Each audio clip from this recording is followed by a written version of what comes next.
Vamos à palavra do Senhor? Vamos orar para irmos para a palavra do Senhor? Feche os seus olhos agora, curve a sua cabeça diante de Deus e peça agora: Deus, fala comigo, fala com a minha família, fala com a nossa igreja, usa o pastor, usa o teu servo. Comece a orar agora, para que realmente mais uma vez a palavra do Senhor seja compartilhada, ministrada na unção do Espírito Santo sobre todos nós. Amado e soberano Deus, muito obrigado pelos louvores que cantamos, pelas orações que já foram feitas, e obrigado também por estarmos reunidos na tua casa, em nome de Jesus. Te agradecemos, Senhor, te agradecemos e glorificamos o teu nome, exaltamos o teu nome e, ó Deus, te pedimos agora, fala conosco, fala aos nossos corações, fala a nossa vida, ensina-nos as tuas verdades, esquadrinha o nosso coração, para que possamos, ó Deus, viver uma vida cada dia melhor. Ó Senhor, ajuda-nos, ó Deus, a estarmos crescendo na tua presença, a estarmos melhorando na nossa vida espiritual contigo.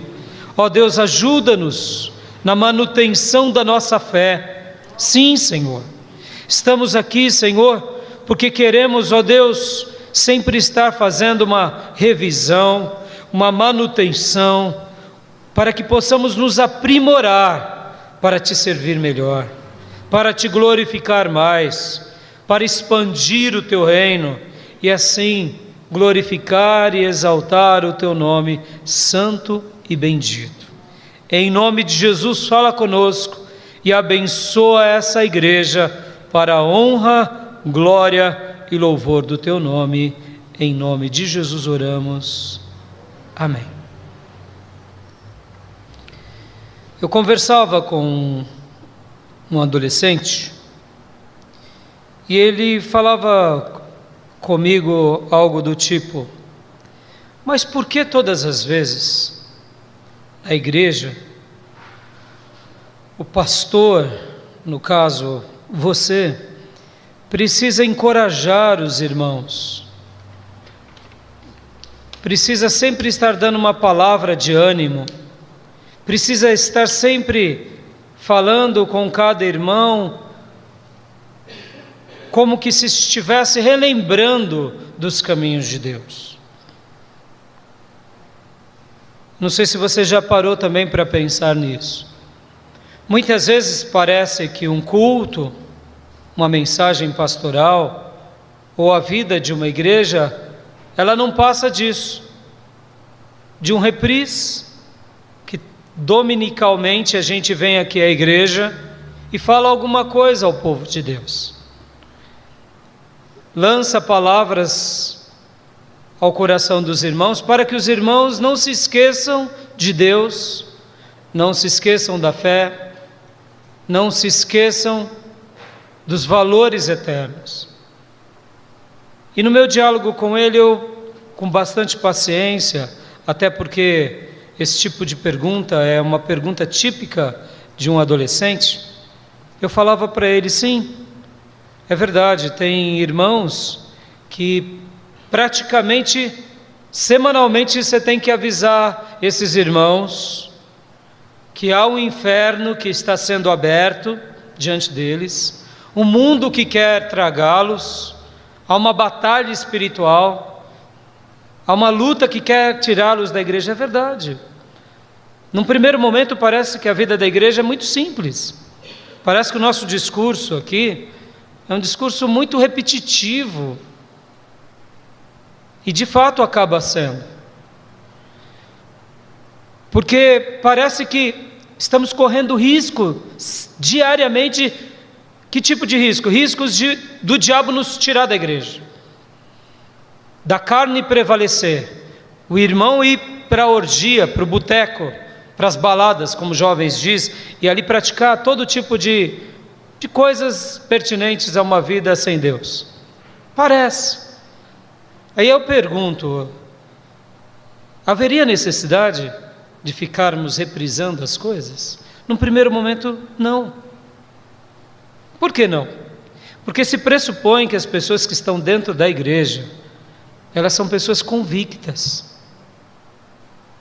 Ninguém veio aqui porque o pastor foi na casa do irmão e da irmã, pegou o irmão pela orelha, foi assim?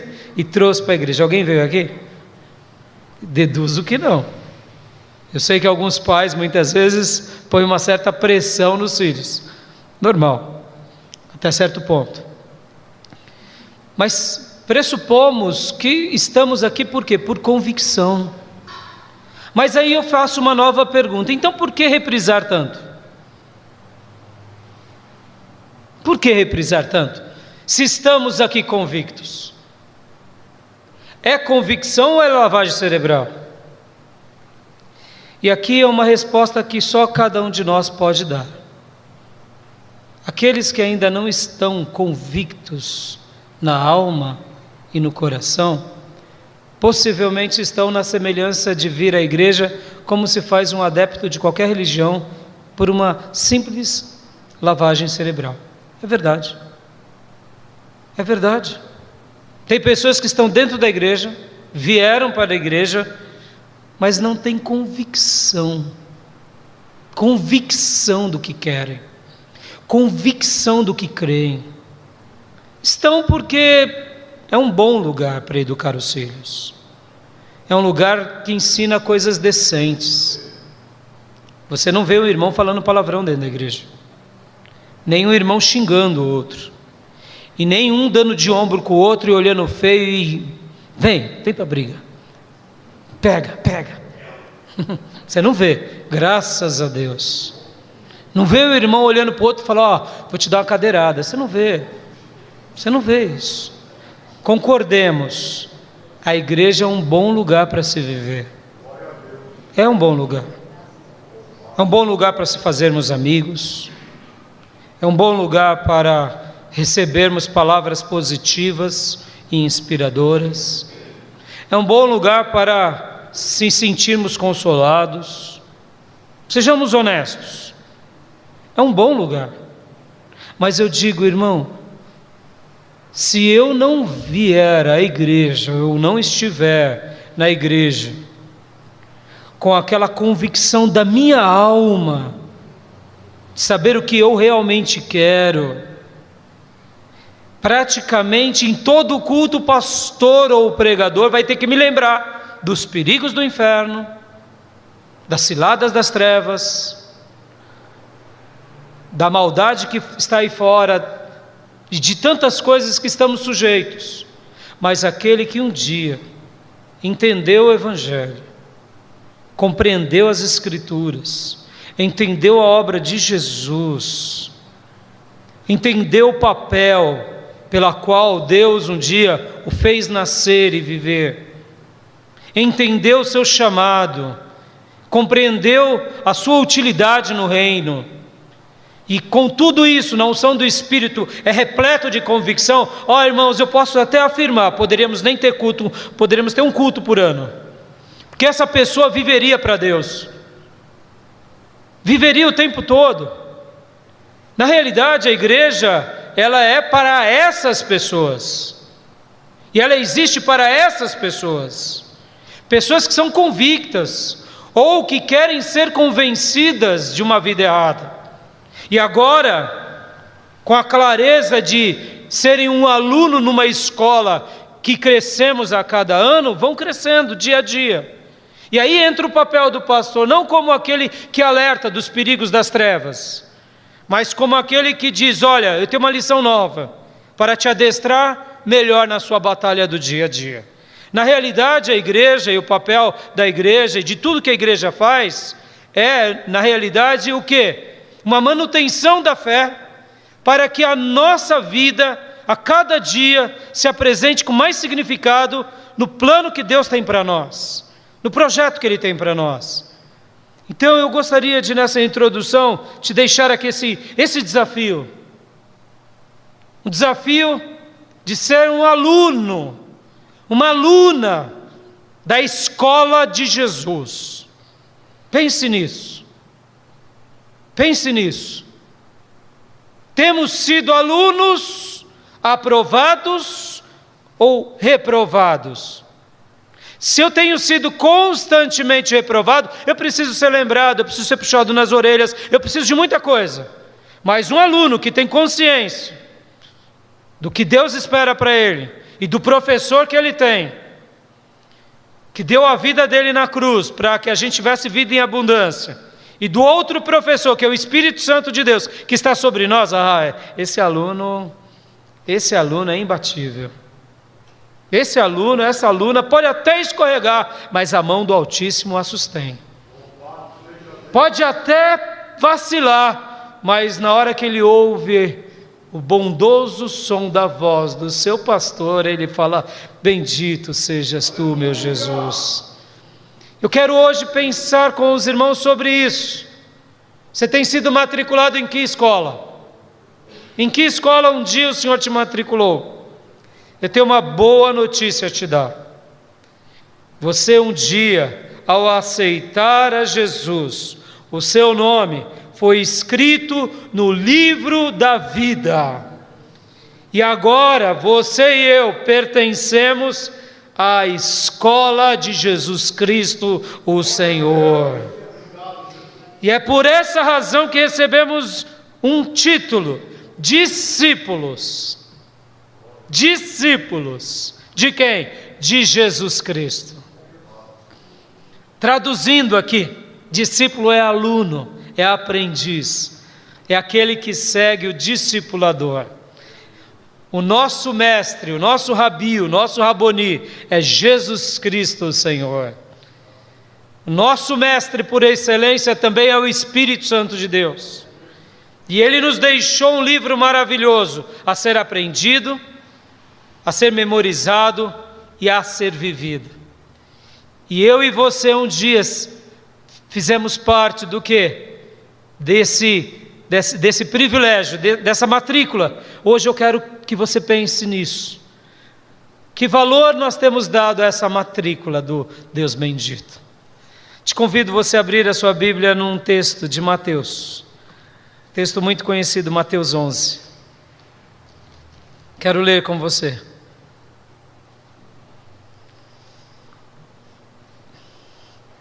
Que valor você tem tido? Que notas você tem tirado? Mateus 11. –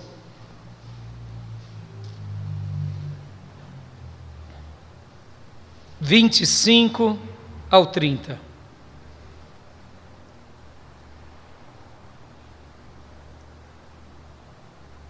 Todos acharam? Naquela ocasião, Jesus diz: eu te louvo, Pai, Senhor dos céus e da terra, porque escondestes estas coisas dos sábios e ocultos e as revelastes aos pequeninos. Sim, Pai, pois assim foi do teu agrado. Todas as coisas me foram entregues por meu Pai. Ninguém conhece o Filho a não ser o Pai. E ninguém conhece o Pai a não ser o Filho e aquele a quem o Filho o quis revelar.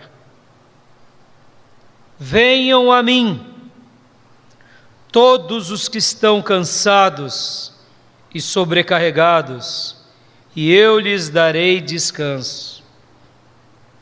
Tomem sobre vocês o meu jugo e aprendam de mim, pois sou manso e humilde de coração, e vocês encontrarão descanso para as suas almas. Pois o meu jugo é suave e o meu fardo é leve. Aleluia.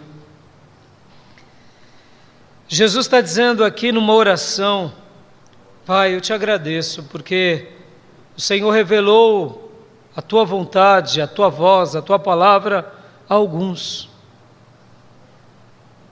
Você foi esse, amado, presenteado por Deus. Pense nisso nessa noite. Eu acabei de ler uma versão da Bíblia, enquanto geralmente eu escolho uma versão para ler.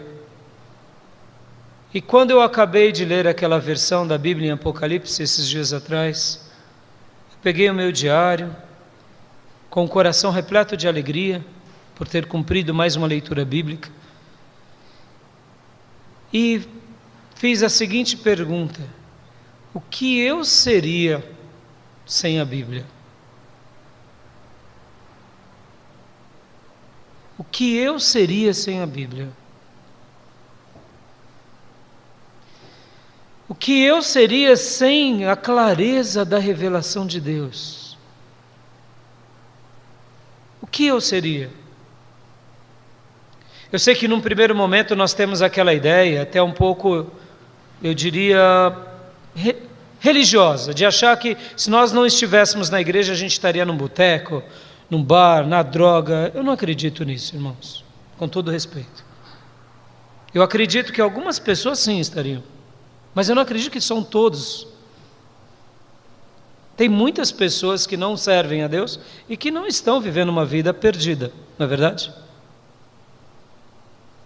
Mas a pergunta que eu fiz ao meu coração, à minha alma naquela manhã, foi: o que eu seria? O que eu seria?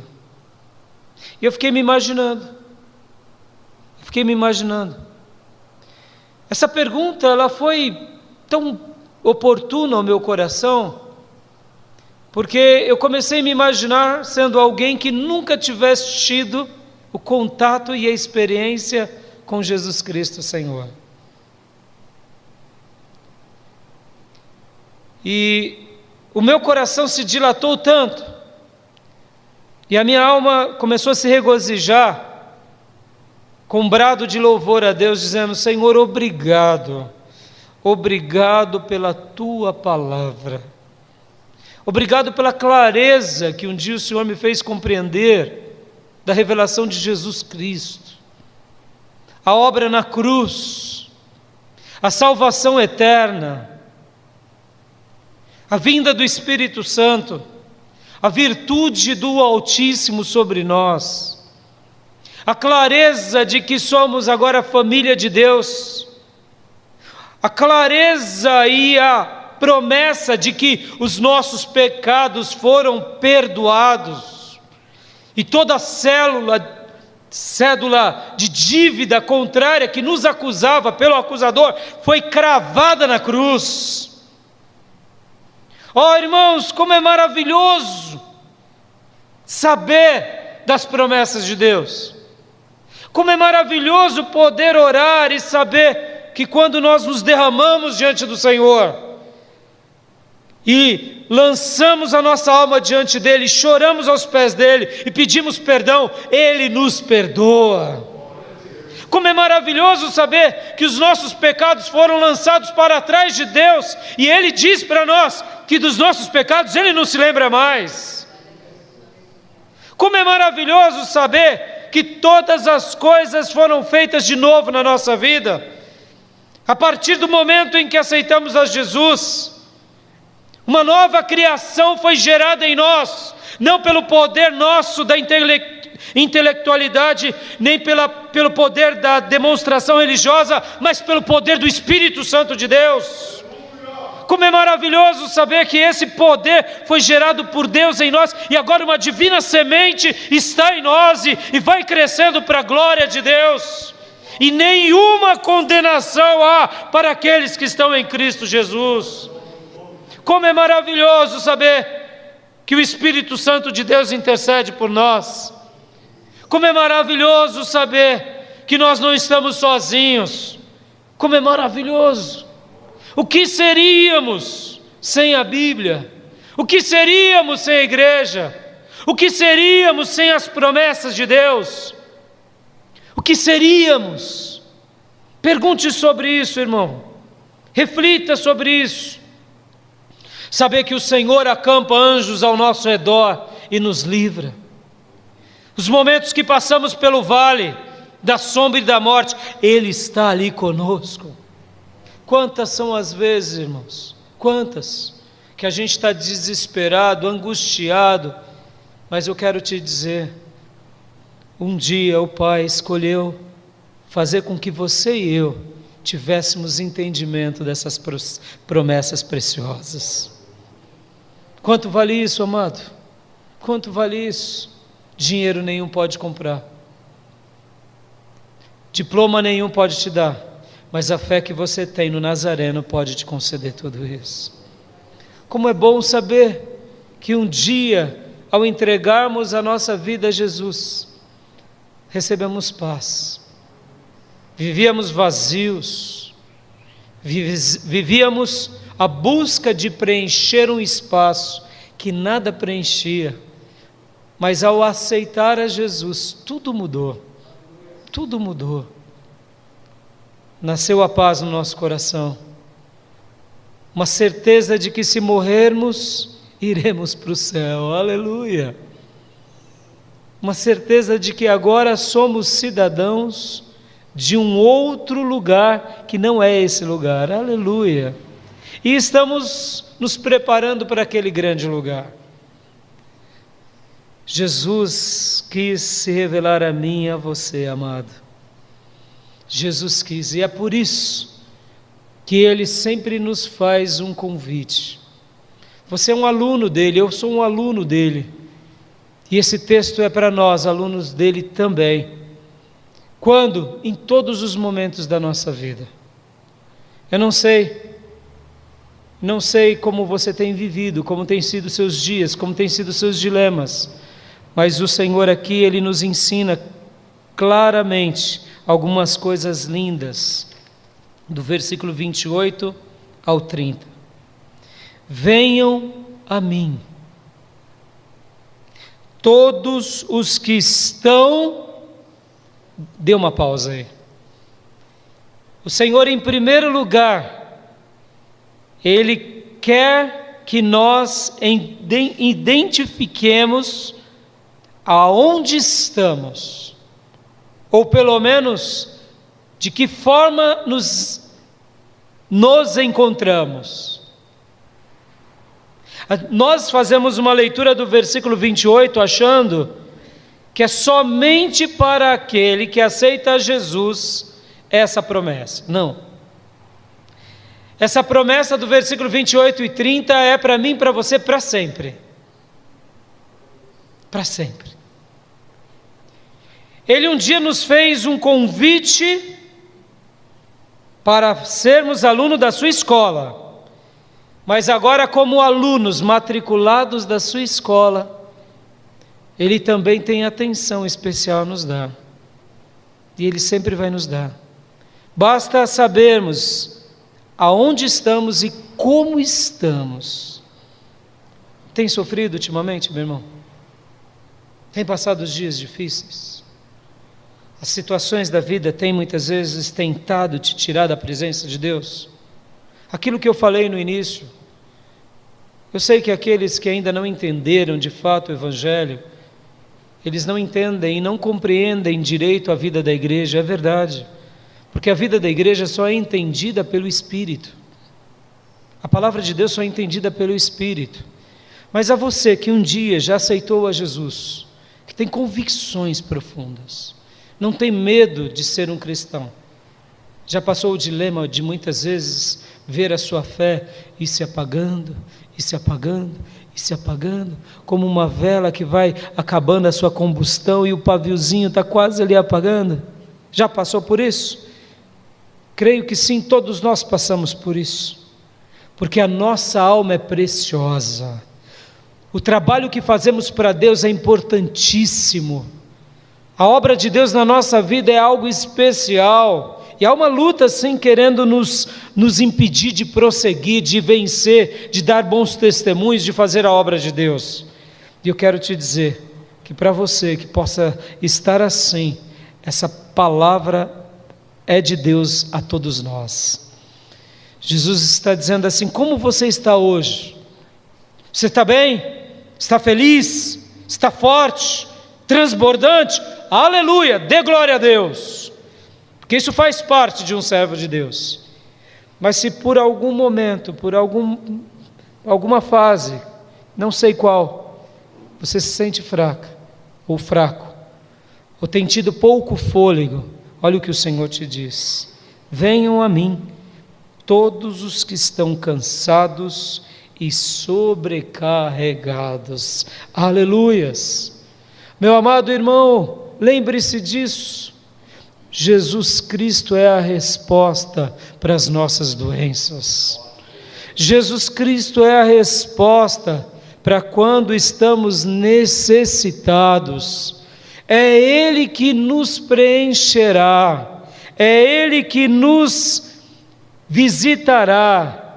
A única coisa que precisamos em primeiro lugar é saber aonde estamos e como estamos.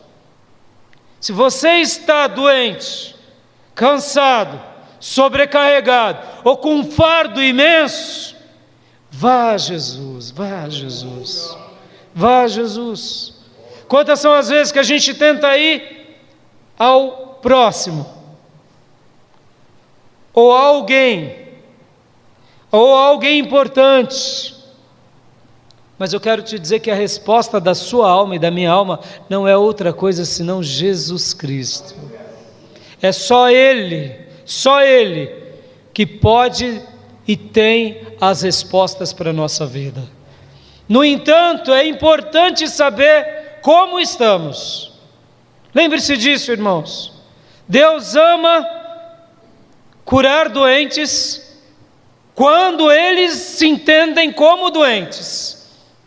Pastor, mas o senhor está dizendo doente, me explica melhor. Sim, Jesus mesmo disse aos religiosos dos dias dele. Porque muitas vezes, irmãos, nós achamos que nós não precisamos de Jesus. É uma falácia, um engano da nossa mente. Nós dizemos, nós nos resolvemos. E eu me lembro de uma história, lendo um livro que, se não me falha a memória, foi Spurgeon, que narrava uma história de um homem muito rico, com uma esposa muito rica, e cada um deles tinha um mordomo para o homem e um mordomo para a mulher.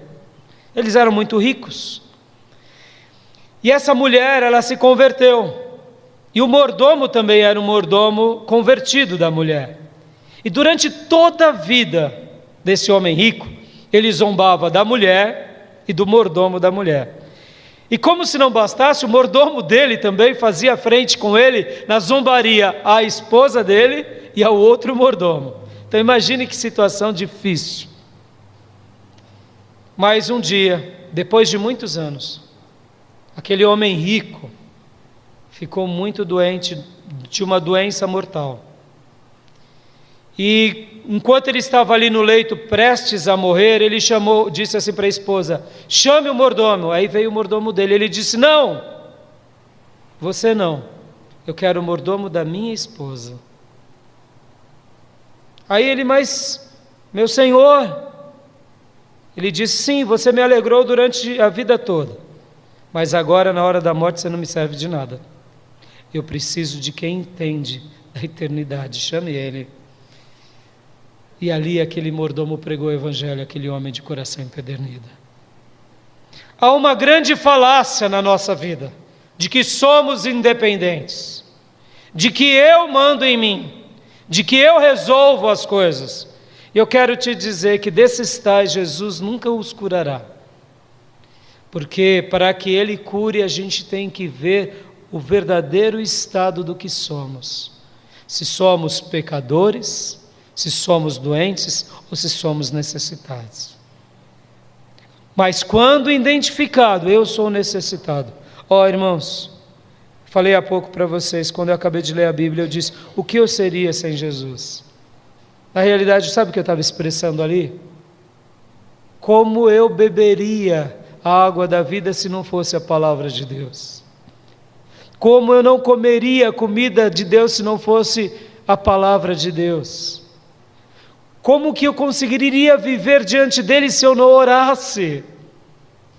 Em outras palavras, ao me imaginar sem Deus, eu vi o quanto é maravilhoso servi-lo, amá-lo, adorá-lo. Mas por que isso? Porque dentro da minha alma há um desejo de dizer: Senhor, eu necessito de Ti. Eu necessito da Tua ajuda. As Tuas palavras é o remédio para a minha alma. As Tuas palavras é o bálsamo para o meu espírito, para o meu coração. Ó amados, quantas foram as curas na minha alma, no meu espírito, na minha mente, que Deus não me deu, e quantas não foram as bênçãos, porque todas as vezes que eu me encontrei como alguém necessitado e fui a Ele, aleluia, eu descobri uma segunda coisa: eu descobri quem Ele é, aleluia. A primeira coisa é saber o que somos, e a segunda coisa é saber quem Ele é. Talvez você ainda não entendeu a obra de Deus, porque você não entendeu quem Ele é. E esse é um problema da religião. A religião apresenta apenas mais um Deus. E como somos os religiosos, nos igualamos num primeiro momento com todas as demais religiões. Mas eu queria te dizer, Jesus não é uma religião. Ele está muito além de uma religião. Jesus é o próprio Deus que virou homem para morrer por mim e por você. A obra que Ele fez na cruz é uma obra de redenção eterna. Havia um abismo entre os homens e Deus. E na hora que Ele morreu na cruz, Ele se tornou esse próprio elo que passamos por Ele ao Pai. Por isso que Ele mesmo diz que eu sou o caminho, eu sou a verdade e eu sou a vida. Que quando cremos nele, acessamos o Pai, entramos na presença do Pai. Segundo lugar, quem Ele é? Ele é o autor da vida, Ele é o arquiteto supremo do universo. Ele é o alfa, Ele é o ômega, Ele é o princípio, Ele é o fim. Ele é Deus, que é real, que vive, que reina pelo século dos séculos. Ele é aquele que julgará todas as coisas. Ele é aquele que um dia todo joelho se dobrará e toda língua confessará que Jesus Cristo é o Senhor. Quem Ele é? Ele é a vida, Ele é tudo. Ele é, absolutamente é. Aleluias. Nessa identificação do doente que somos, do necessitado que somos, Ele é o médico dos médicos, Ele é o Emanuel, o Deus que habitou entre nós e hoje está ao nosso lado, dentro de nós, em nós, pela presença do Espírito Santo. Ele é o Jeová Rafá, o Deus que nos cura. Aleluia. Mas Ele cura quem? Quem está doente. Agora, e quem não está doente? Ele não cura. Mas e quem está doente? Ele cura. E quem precisa, Ele visita. E quem bate, Ele abre. E quem clama, Ele vem. Ele é o Todo-Poderoso, amado. Amado, Ele é o Todo-Poderoso. E o texto está dizendo: olha, venham, pode vir. Entre outras palavras, Ele está dizendo: pode vir. Do jeito que você tiver, pode vir. Está cansado? Está sobrecarregado? Está com jugo? Como que você está? A sua alma está atribulada? Tem tido demônios? Tem tido perturbações? Pode vir. Irmãos, isso daqui não tem a ver com igreja, não tem a ver com religião, tem a ver com Deus, aleluia. É óbvio que nossa igreja é uma igreja sólida, é uma igreja tradicional no sentido de doutrina, é uma igreja avivada, sim, mas as doutrinas são doutrinas históricas, é óbvio, mas isso tudo está muito além, muito além. Não é a igreja, não é o estatuto, não é a tradição, é o Deus encarnado. É Ele, é Ele. E Ele está dizendo para nós a cada dia, a cada noite, a cada momento: venha, venha, pode vir, porque eu soluciono o seu problema. É Ele, amado, lembre-se disso. Por isso que Ele promete para nós, para que a gente não fique angustiado, sobrecarregado, aflito, porque Ele tem promessa para todos nós. Em terceiro lugar, precisamos então entender qual é a sua promessa e qual é a sua recompensa. É alívio, é cura, é descanso, e é a troca. Presta bastante atenção, hein? Guarda isso. Aqui Ele não está dizendo que Ele vai tirar o seu fardo. Ele está dizendo o seguinte, que fardo pesado Ele resolve o problema, e Ele troca por um fardo leve e suave. O pecado é um fardo pesado, o egoísmo, a soberba, tudo que não agrada a Deus é pesado, escraviza. Mas quando nós vamos a Ele, sabemos o que somos, clamamos por Ele, com toda a humildade do nosso coração, e é por isso que Ele mesmo promete, dizendo que aos humildes Ele exalta, mas aos soberbos Ele abate. Olha que fantástico. Ele está dizendo em outras palavras: olha, se você vir e souber quem faz, você terá recompensa. Eu vou te curar, eu vou te dar descanso, eu vou transferir essa situação que você está vivendo, e como se não bastasse, eu vou te dar um fardo, que ele é leve, e um jugo que ele é suave. Glória a Deus. Em outras palavras, ele está dizendo: você vai carregar algo que é possível viver uma vida boa e uma vida feliz. Infelizmente, alguns acham que a vida cristã é simplesmente um lugar onde você vai para Jesus do jeito que você está e mantém a vida como está. Não, irmão, não é assim. Sabe aquela ideia, venha como está, mas agora mude a sua vida. É isso que precisa ser entendido. As pessoas, muitas vezes, elas veem como está, e isso é uma mensagem bíblica. Aqui o texto está dizendo: venha como está. Venha, porque Deus, Ele ama o pecador, mas odeia o pecado. Então venha como está. Mas agora Ele diz: eu vou te dar roupas novas, vou te dar vestes novas, vou te dar uma linguagem nova, vou te dar uma unção nova, vou te dar a graça nova, vou te escrever o seu nome num novo livro, para fazer uma nova história. Então é um novo fardo, mas é leve e é suave, mas precisamos militar nesse fardo, precisamos zelar por esse fardo. E aqui é onde entra uma grande tensão do cristianismo moderno. Uma grande tensão. Qual é a tensão? Eu vou como eu estou e permaneço como eu estou. E ai de quem falar de mim, porque Deus me aceita como eu estou. Olha, não leu a Bíblia. Irmãos, Deus aceita o mais vil pecador, a pessoa mais pecadora que podemos assim achar, mesmo quem somos nós para achar isso? Mas na realidade, agora Jesus tem uma palavra para nós. Ele diz para todos nós o tempo todo, para que a gente não volte a praticar os velhos pecados.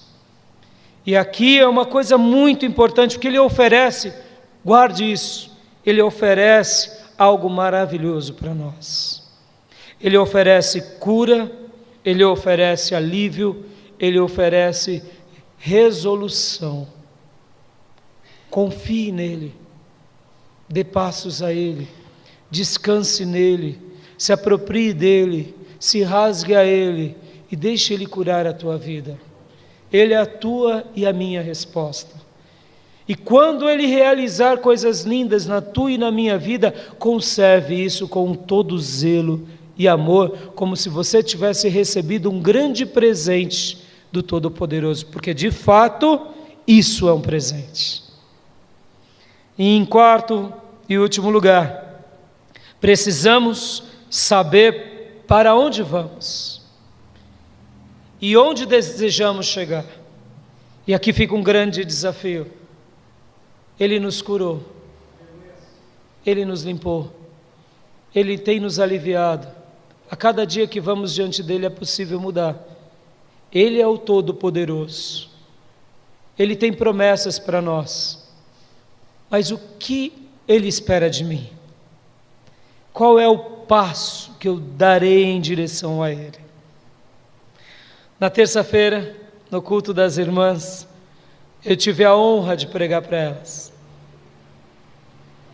E ao falar para elas, eu falei para elas sobre uma arma poderosa de Deus para vencermos todas as batalhas. Você, como aluno do mestre, quer tirar notas 10? Tá bom, você é humilde. 9 então? Amém? Quer ser aprovado? Todos nós queremos ser aprovados, não é assim, irmãos? Eu quero te dizer que o mestre bendito já te deu todas as armas para a nossa aprovação e para a nossa vitória. Todos os livros, todos os exercícios, todas as aulas, está tudo feito, está tudo feito. Há um poder sobrenatural de Deus, que é o nosso aliado. Há anjos, arcanjos, querubins, seres divinos no reino do Senhor, que são aliados nossos no projeto da nossa vitória. E como se não bastasse, Deus enviou o Espírito Santo sobre o seu povo, para que o Espírito Santo fosse o grande professor permanente da sua igreja. Como se não bastasse, Deus nos deu um quartel general chamado igreja, e no meio dessa comunhão, o Espírito Santo passeia e nos abençoa. Ou seja, temos armas e mais armas e mais armas para vencermos e para sermos alunos sempre excelentes. Temos a palavra de Deus, temos os dons do Espírito Santo, temos as armas da oração, temos armas. Para quê? Para vencermos. Enquanto eu falava com as irmãs, eu falava sobre essas armas. A fé é uma dessas armas, a palavra de Deus é uma outra arma, a oração é uma outra arma, o jejum é outra arma, a consagração é outra arma. Em resumo, a obediência é uma arma poderosa, mas há uma arma que interliga com todas elas, porque todas essas armas de Deus, uma interage com a outra. E há uma outra arma que Jesus deixou no Sermão do Monte, chamado a arma da prática. Da prática. Pastor, como assim? A arma da prática. Como assim, pastor? Vou explicar nesse quarto e último ponto. Para onde vamos? Aonde desejamos chegar? Nós só chegaremos com prática. Vou explicar. Ao terminar o Sermão do Monte, e para quem gosta de estudar, fica aqui uma dica: o Sermão do Monte é a síntese de toda a Bíblia Sagrada. Toda a Bíblia Sagrada. Quando estudamos o Sermão do Monte, se entendermos o Sermão do Monte, entendemos a Bíblia toda. Tamanha é a grandeza dele. E Jesus, concluindo o Sermão do Monte, disse assim: aquele que ouve e pratica a minha palavra será comparado a um homem que construiu a sua casa sobre a rocha. Caíram as chuvas, sopraram os ventos, vieram as assolações, e essa casa não caiu. Por quê? Porque ela estava firmada sobre a rocha. Ouve e pratica. pratica. Aleluia. Que arma é essa, pastor, que interage com as outras armas? A prática, a prática. Vinde a mim, todos vocês que estão cansados e sobrecarregados, porque eu vos aliviarei. Tomai sobre vós o meu jugo e aprendei de mim, porque eu sou manso e humilde de coração, e vocês encontrarão descanso para as vossas almas, porque o meu jugo, ele é suave e o meu fardo, ele é leve. Jesus, ele sempre terá uma resposta para nós, sempre terá uma cura para nós, sempre terá uma bênção para nós, sempre, em cada momento da nossa vida. No entanto, a gente tem que continuar praticando o que, pastor? O pouco que a gente sabe. Pastor, então eu preciso ser matriculado no seminário? Não tenha medo, irmão, nem todo mundo vai fazer seminário, saiba disso. Nem todo mundo vai fazer seminário, uma pequena porção da igreja vai fazer seminário, é assim que funciona o seminário, sabia? É assim. Mas aqui Deus está dizendo para nós o seguinte: olha, quer ser um cristão vencedor, quer ver o doutor Jeová Rafá te curar sempre, pratica o pouco que você sabe, porque essa é uma arma poderosa para a nossa vida. Não se preocupe de saber muito, você vai aprender na vida, mas se preocupe de praticar o pouco que você sabe. Isso sim, pastor, eu não sei muito, tudo bem, o que você sabe?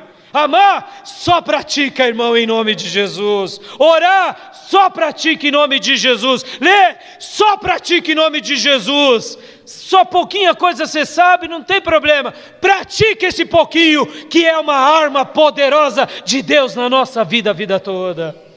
A prática, porque de contramão, olha o que Jesus diz no Sermão do Monte, ele diz assim: no entanto, se você ouve, aprende e não pratica, será comparado a uma casa construída sobre a areia.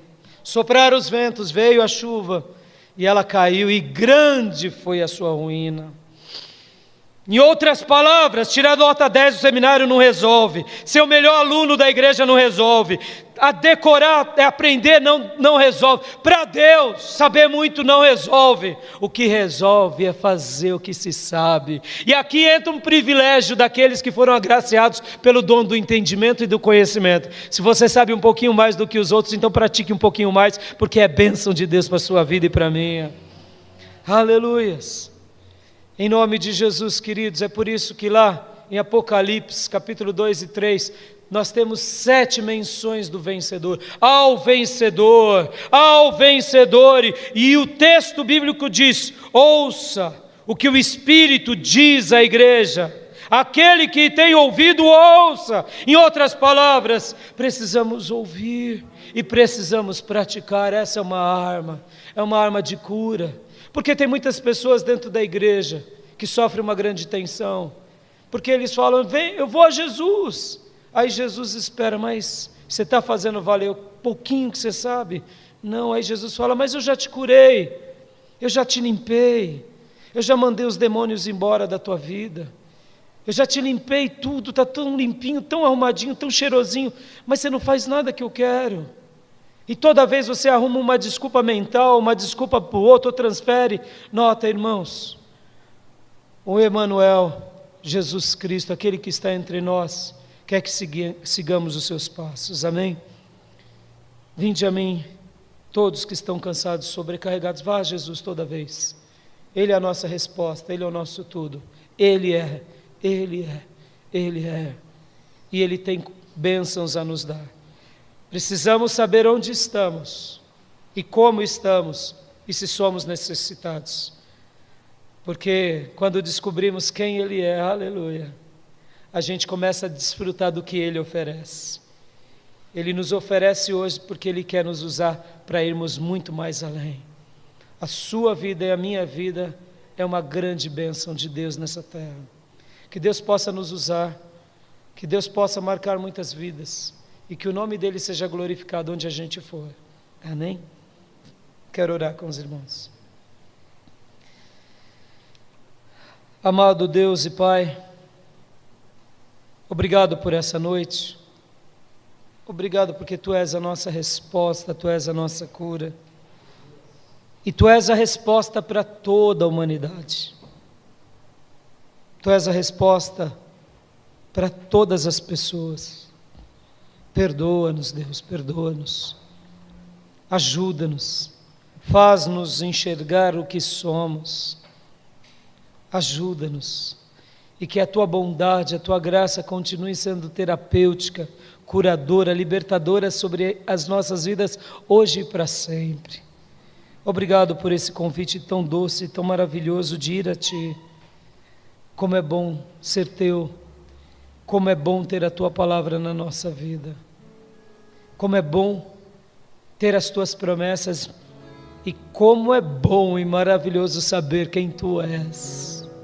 Revela quem Tu és. Aqueles que só entraram nessa escola e não foram matriculados de verdade, faz deles e delas alunos e alunas. Faz de nós alunos e alunas exímios, excelentes, e que a gente possa Te alegrar muito, ó Supremo Mestre, e que a gente possa realmente desejar expandir o Teu reino em amor e unção para sempre. Obrigado pelo Teu doce e bendito convite. Transfere o nosso fardo hoje, troca o fardo pesado, dá um fardo leve e suave, dá um fardo leve e suave, em nome de Jesus Cristo. Amém.